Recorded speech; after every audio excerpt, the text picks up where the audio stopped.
Assalamu alaikum wa rahmatullah. So I've taken a day trip out and I've come north and I've come up to meet one of my friends. He's another YouTuber and he's growing some really interesting vegetables. He's doing a lot of good work. He's a great guy as well. Without any further ado, let's tell you where I am and let's introduce you to the man himself.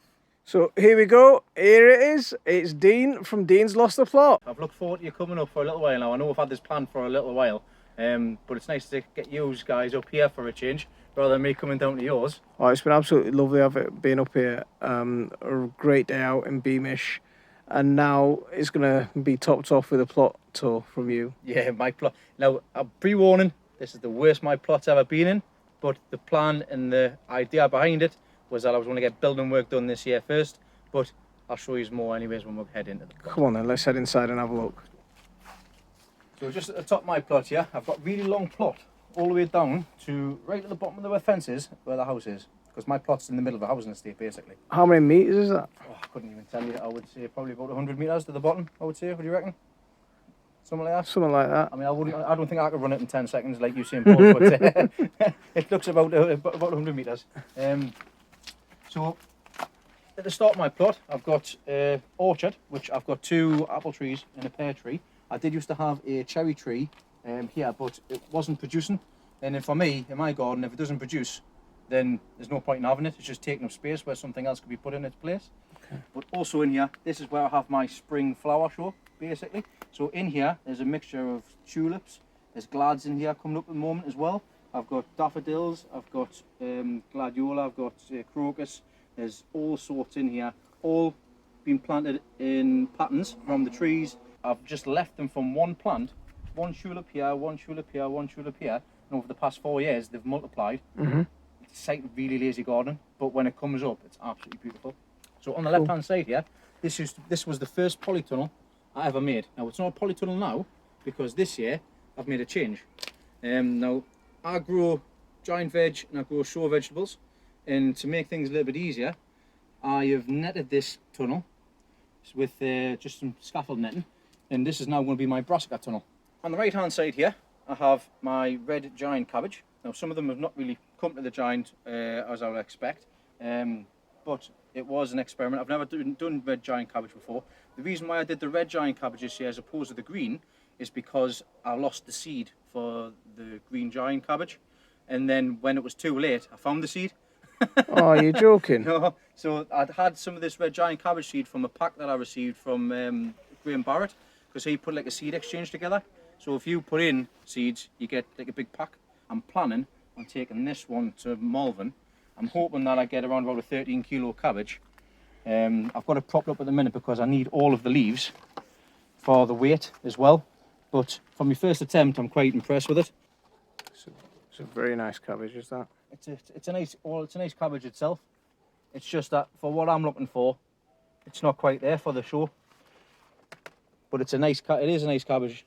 Which is the heads are really tight as well. They are, and they haven't burst considering obviously the rain and the weather we've had over the course of July and August. What do you mean by burst? So the flower heads, the tops, they can pop if they get too much water. Okay. It's like onions. It's like anything else. If it grows too quickly, it will expand too quick and pop. Or alternatively, it will run to seed. And that's when you can obviously start opening up, starts sending up the flower heads and stuff. So on the left-hand side here, my left anyways, I've got some giant swede. Now I've had some success with these this year, but a lot of them have gone to seed. So this one here had its past its day. So the reason for that is because it's went to seed and it's absolutely covered in fly now. But as you can see, it's a big turnip. There's my hand there. What we can do, actually, if you would like, we can lift this up and you can have a proper look.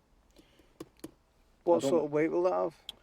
I'm hoping for heavier than 5.5 kilo because that's the one that I took to Malvern the first time. Okay. So for me, personally, I'd rather beat my own personal bests. If I'm beating my personal bests, I'm getting better at what I'm doing. Yeah. So for me, it's not about winning, it's all about taking part. Even if I've got something smaller than what the rest have, if I beat my personal best, that's good for me. It's this one here. Is that going to Malvern? That's going to Malvern. It's bigger than the one that I grew a couple of years ago, Whether or not it's got the weight, I don't know, because it depends if it rots on the inside or not. But It's a big plant, isn't it? it's a big plant. So these are Brunswick cabbage, which a friend of mine, Lee gave me, because I was going to put these in for the show if I had a couple. Now, normally you wouldn't just grow 2, you'd grow lots and pick the best 2. But he just gave us them, and I put them in the ground. And what I did was, I put some cauliflowers next to them. But because the plants got so big, they haven't really come to much. I mean, there's a meal there. There's a meal. It's a nice little cucumber, nice little cauliflower. But I was expecting to take them out once I'd finished with the giant swede, so I got my timing wrong with it. But Okay. I'll be doing it again. As soon as these get taken out, I'll put some cauliflower seed in direct, just to go over the winter. So I've got some plants for next year. So if you're going to grow these kinds of vegetables, when would you sow the seeds? So obviously with every vegetable, it's got a different sowing time. So for example, the cabbage start in December. I think the giant swede is in February. Right. So don't quote me on that. I'll be able to find out and obviously let you know. But you've got things like leeks. You've got the giant onions, which we'll show you a little bit later on. They get sown any time between October and November. Okay. And obviously, but they're grown under certain conditions like lights and heat and stuff like that over the winter period. So it's a labour of love, well, longer than what a normal, like a human gestation period is. So, you know what I mean? So some of these things I'm looking after more longer than what I would waiting for a child to be born. No way. So what have you got over here? So on this side is where I've grown my brassicas, because these beds are really good. I found that the cabbages, the cauliflowers grow really well in this bed and this bed. I just didn't get a chance to get the plants grown into that bed this year. As you can see, we've got one that's went to seed here. The broccoli was absolutely fantastic this year. There's one that's blown, but I'll try and get in here. I get side shoots off as well. So there's this. That's a good broccoli. Just as for the side, I've got one here that's blown already as well, so that's already gone. So that would have been a nice one if I'd caught it a bit earlier. But even when I've taken the top off the main head, I'd just leave the plant in, because you get secondary crop, which always comes in handy. I mean, there's a stir fry, you know. If you pull a few of those off, you've got enough to eat. Yep. So there's absolutely plenty in there. But like I say, when it comes to crop rotation, I keep these in here every year. You don't actually have to have a crop rotation. I don't have any. I don't have a club root in this bit section here. I know I've got club root over there, but at the minute, if it works for you, You just keep it going. just keep it going until you need to change it. But doing the same thing over and over again, and if you're successful, good for me. Fantastic. Let's have a look in the polytunnel. Here's the videos that we've been waiting for. These are your giant cucumbers. Like I said earlier, what I wanted to do was get prepared for the years ahead. So what I did was, this polytunnel was grown for leeks last year. So what I've done is I've committed half of the polytunnel to giant cucumbers and half to giant tomatoes. So this side is the giant cucumbers, and as you can see at the top here, this was just metal fencing, which was somebody was giving away. So I'm using it for support, because what the original plan was these cucumbers were going to be hanging from up here, but I set them. You have to set them for the show dates. If you set them too early, you got a prone to losing them, like I've done at the bottom with the one that we're going to take off today. But if you set them too late, you haven't let them grow big enough, and there could be extra. You know, you want it perfectly timed. So I had to set them at this time from the years previous, so I knew I had to get them at the most maximum capacity size. If I'm doing for length or I'm doing for heavy, get them timed at the right timing, and that's why I've got them supported down here at the moment. But as you can see up here, I've already got a few more for after, which I'm not going to focus on the show with. I just want to see if they get any decent size. It's all about learning, so I want to see whether or not I can grow them through here and I don't have to support them. Because if I've got to support them like this, then I'll learn that lesson for the next year. So, but I've also used these as a drying rack as well, which I've pulled these red onions out of the bed that's in the middle, which I just threw loads of lilies in, Leslie's lilies, and I had a great crop of lilies this year as well, which was great. But the one that I'm most looking forward to, excuse me, back, is this one here. This is the big one, the biggest that I've got. It's measuring 30 inches from the top to the bottom, and it's about 17.5 inches round. It's not as big as others that I've seen, but hey, that's a cucumber. It's got some good weight on that. I've had a feel of it earlier. It's a cucumber. You'd never believe that. But this is the one in which you can't really see it from that side. I'll say this is a cucumber. But this is the one that I'll be taking off today, and we'll be taking home to show the kids and I'll be showing my mum and things. I'll be taking this to a local show, just a short basically, because I've got it. If I've got it, I'll show it. Simple as that. It's a good motto. You see it, like I've mentioned to yourself, if you've got something to put in, do it. I proved that with the rhubarb. So in 2019, my main objective was to make the bench with the things that I grew. So, and not get disqualified, because when it comes to shows, you get not scheduled if you don't have, if you go over the root system, for example. So for the giant cabbages, you can't have a root system on, or the stem, longer than 75 mil. If you're 80, 85 mil, you're disqualified.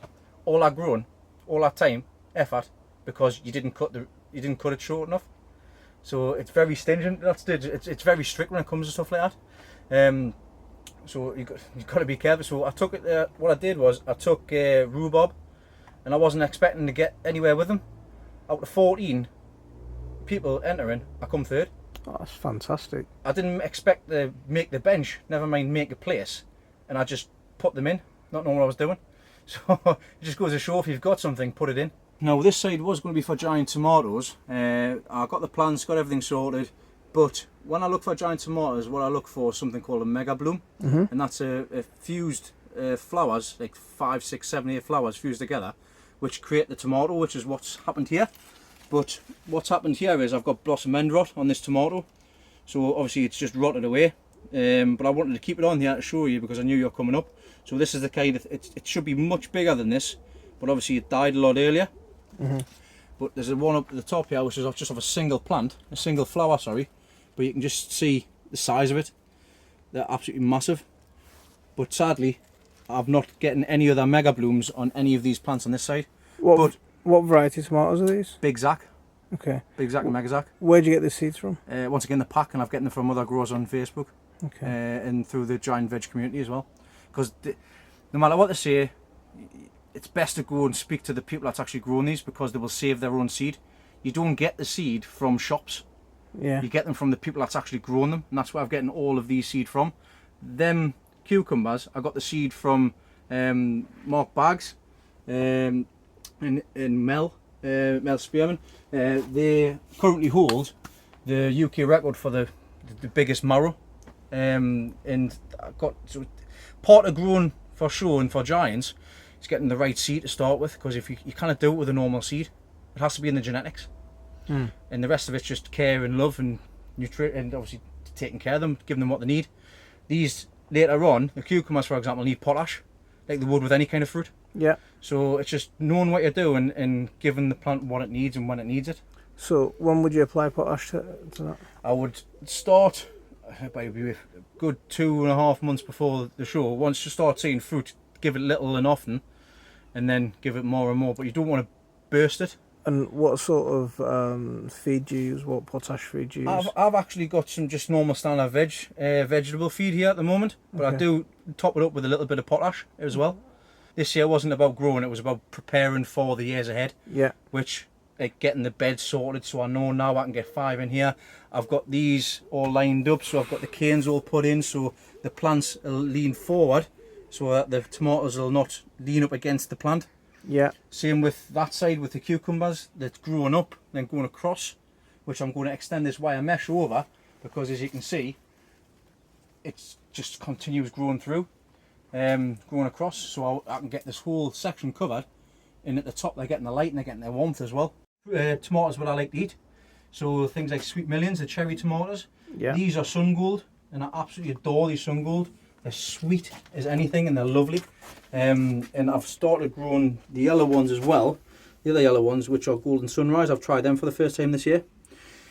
But I've got the Monty's just making all the some calls. So, Mum, if you're watching, Monty's eating all the tomatoes, not me. They are tasty. I'm telling you now, they are tasty. I'm not too happy with the size of the plants this year, considering they're in 10 litres of compost. But with neglect and the times me coming down to sort these out, they have been drooping a lot with the lack of water. So I'm putting it down to that and the lack I haven't been feeding them neither. But I'm still getting something off them, which I'm pleased with. Something's better than nothing. And I've still got a few nice tomatoes on here, which I've never had these before. So I'm looking forward to trying What variety are they? They're Golden Sunrise. Okay. My granddad wanted yellow tomatoes this year, so I got him some yellow tomatoes, and I've picked the ones that I normally like. The first year I grew, I did about 12 different types of tomatoes. I did Tigerella, I did all sorts of different ones. Yeah. I had the black Krim, I had the black cherry, I had Russian giants, and this, that, and t'other. They were tasteless and horrible for me. I didn't like them. I'm not a tomato person, to be honest, but if I come in here with these cherry tomatoes on a sunny day, pop them in my mouth, explodes, absolutely gorgeous. So where are we going next? We'll go check in the onion house, which is on the left here. I need to get some guttering down the side to help out the whole greenhouse itself. I've already sorted out the water, the water in here, and I use soaker hoses. I'll connect the tap onto the outside, and it'll just flood the beds. 20 minutes in here, and I've got my Olympic swimming pool in the middle. Yeah, greenhouse actually sunk into the bed, isn't it? It's not actually sunk in. It's deceiving. What it is I dug down here to fill the beds up, because if I didn't, where you're standing, I would be like up here. So I've dug down thinking that would be a good idea. Yeah. But obviously when it rains, because this is the lowest level, or if I leave the tap on, like I usually do, there's a swimming lane in here, and the water gets up to about here. But what that does is, the water goes down and into the beds as well, so it saves us on water. Yeah. So let's just lift some of these up, because they're all ready. They're not as big as they have in the years before, but once again, that's just due to neglect. So let's lift that up. I'll check the other side, see if there's any rot or anything like that. I'll take the skins off. I'll pick them up later, not to worry. Because I want a single skin, because these are for quality onions. The quality are different from heavy. Heavy, you can look as ugly as you want. With these, I like to pick them when they're about 20 inches round, and then let them sit for 6 weeks while the skin dries off. And then it has a nice skin on the outside. Oh, it's still not a single skin yet, but you get what I mean. So it'll sit like that on the bench, and I need like a set of 3 or a set of 5, around about the same. But the growing's the easy part. It takes about 11 months to grow. That's the easy part. Getting them prepared for the show. Once again, you can take them all the way to the show day, you can dry them off, you can get them pampered, you can pamper them, you can get them all prepared, you can tie the raffia string on the top. The day of the show, if that single skin pings, because it's tightened up too quickly, you've lost that onion. Oh no. So you can't do anything with it. Some people don't realise the effort that goes into growing these kind of things, and the preparation going into the shows as well. When you turn up the shows and just think, oh, they look lovely. They do look great, but now because I've grown them, I can appreciate it more, because I know the effort that they've actually put in, not just into growing it, but also into preparing it for the show as well. But I'll be lifting all of these today, except for the ones that's still growing, with the necks still going up. So that one with the neck still going up, that one's still growing? That one there's still growing, and that one there's still growing. How much bigger do you expect that to get? I'm going to measure them, and as soon as they get to 20 inches, I will lift them up. And for 20-inch onions, they're your quality onions rather than your heavy onions? Heavy onions, you can get to 26 to 28 inches round. Right. So I like to pick these, because I know that anybody can grow these onions in 10-litre pots. And when I say onions, anybody can grow. You've also got to have sort of equipment. If you can get these in February, when the temperatures hit double digits, you can get the plants, then you can put them in 10-litre buckets like this here. I can lift that up. In fact, I'll show you. Watch. Oh, so the roots haven't even gone out, or they've barely gone out. Roots have barely gone out of that, and you can see the size of the onion. So why not just keep it into the in the bucket itself rather than in the ground? I'm quite tempted to be honest. And use this space elsewhere, because I want us to grow more things like loofahs. Because if you got white rock, you do tomatoes, or you could do cucumbers in here. Yeah. Oh yeah. No. The reason I put them in the pots to go into the bed, because the theoretical side was that if I've got them raised up, because underneath this bed here, like I mentioned before, is the watering system. So we've got ants as well as ants as well. We've got the soaker hoses. Soaker hose underneath. So yeah. The idea behind it is that the roots, once they fill out the pot, or the bottomless pot, the roots go into the bed. Roots go into the bed and search for the water. So what I'll do is they'll get the water from the bottom. They get the water from the bed, but I'll feed from the top. Because you don't want to be watering too heavily around the base, because that's how you can get things like white rot and rot from the bottom. For people like me who are limited on space, because I grow a lot for eating and stuff. Now, if I wanted to grow some sort of giant veg to be able to grow in a tight amount of space, what kind of giant veg would you recommend?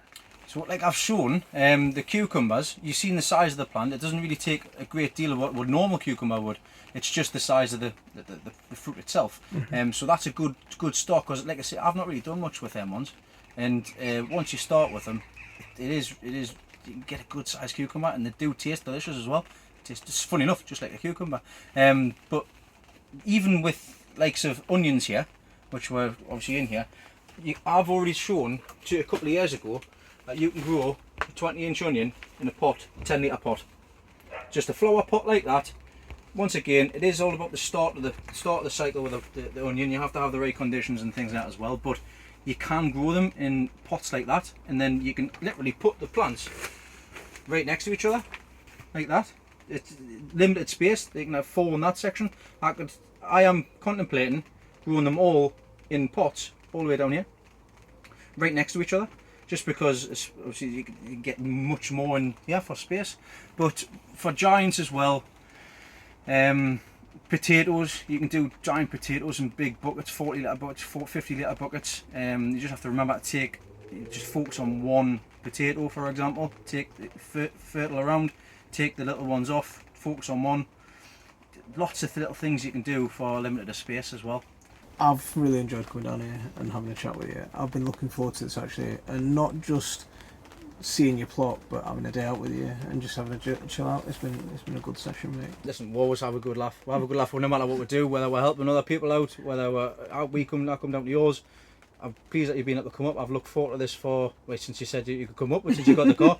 We've both had difficulties with vehicles recently, so we've managed to get vehicles now so we can go to and from. I really look forward to it. I've been working hard the past 8 weeks, and like I say, you can see by the state of my garden, but I've thoroughly enjoyed you all coming down, and I know we're going back to my mum's now to see what else we can raid with the pies and everything as well. Yeah, we better get ready to head off as well. Yeah. But thanks for having us, mate. Listen, that's not a problem. I love coming down. Looking forward to meeting up with you again, no matter what we get sorted. Yeah, we'll have to do this again sometime soon. Definitely. Right.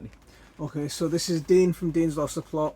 He's got an amazing YouTube channel all about growing giant vegetables. He's a funny character as well, so go and check him out. So I'll leave it there for this one. Assalamu alaikum wa rahmatullah.